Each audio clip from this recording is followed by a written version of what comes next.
तो बात यहां पर की जा रही है कि नीतीश कैबिनेट की जब बैठक हुई तो उसमें कौन कौन से बड़े फैसले लिए गए, चलिए वो हम यहां पर आपको बता देते हैं। सबसे बड़ा फैसला, पुनौरा धाम के लिए 883 करोड़ रुपए खर्च किए जाएंगे, जहां पर एक भव्य मंदिर बनाया जाएगा राम मंदिर की तर्ज पर। जैसे अयोध्या में बना था उसी की तर्ज पर पुनौरा धाम में जानकी माता का मंदिर बनाया जाएगा। अब इसके साथ ही कलाकारों को 3000 रुपए मासिक पेंशन दी जाएगी।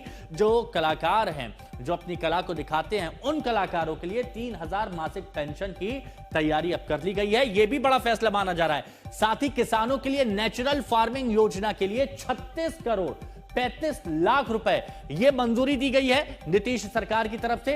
इसके अलावा कृषि विस्तार योजना के लिए 80 करोड़ 99 लाख रुपए का प्रावधान किया गया, यह भी मंजूरी कर ली गई है।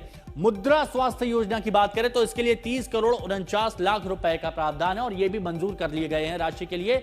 अब इसके अलावा नीतीश कैबिनेट के बड़े फैसले आपको बता देते हैं। कृषि प्रशिक्षण योजना के लिए 41 करोड़ 2 लाख रुपए का मंजूरी दे दी गई है, जिसमें कृषि से जुड़े तमाम क्षेत्रों का प्रशिक्षण किया जाएगा और किसानों को जानकारी दी जाएगी। हर पंचायत में विवाह भवन का निर्माण कराया जाएगा, यह कन्यादान योजना के तहत। और साथ ही दीदी की रसोई में पहले 40 रुपए की जो थाली मिलती थी, अब वो थाली मिलेगी 20 रुपए की। यहां पर सब्सिडी का भार सरकार की तरफ से देखा जाएगा। शशि भूषण हमारे सहयोगी हमारे साथ जुड़े हुए हैं। शशि, नीतीश कैबिनेट के बड़े फैसले जिसके बारे में हमने आपको बताया, लेकिन सबसे खास यहां पर पुनौरा धाम की भी बात की जाएगी। कहा गया है कि राम मंदिर की तर्ज पर माता जानकी का मंदिर।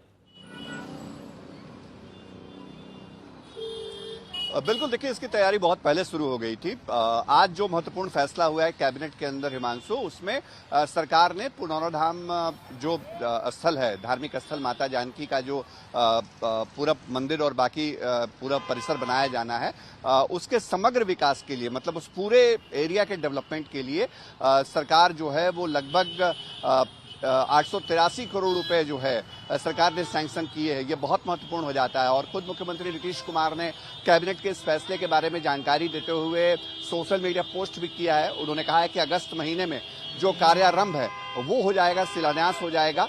अब बनने में कितना समय लगेगा ये सब बात की बातें होंगी, लेकिन पिछले दिनों हमने देखा था मंदिर निर्माण को लेकर के सरकार ने एक 9 सदस्यीय न्यास समिति का गठन भी किया था। जैसे अयोध्या में श्री राम मंदिर के निर्माण को लेकर के कमेटी बनाई गई थी, उसी तर्ज पे यहाँ भी कमेटी बनाई गई है। जो राज्य के मुख्य सचिव हैं वो उसके अध्यक्ष हैं, जो योजना विकास आयुक्त हैं वो उपाध्यक्ष हैं।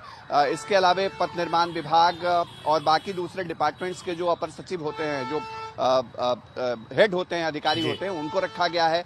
जो पुनौरा धाम मठ है उसके महंत को भी रखा गया है। तो जाहिर तौर पे सरकार आगे बढ़ रही है और ऐसा लगता है कि मिथिला की जमीन पर मां जानकी की जो मंदिर की बिल्कुल ये देखिए कि सरकार ने क्या तैयारी की है कि नीतीश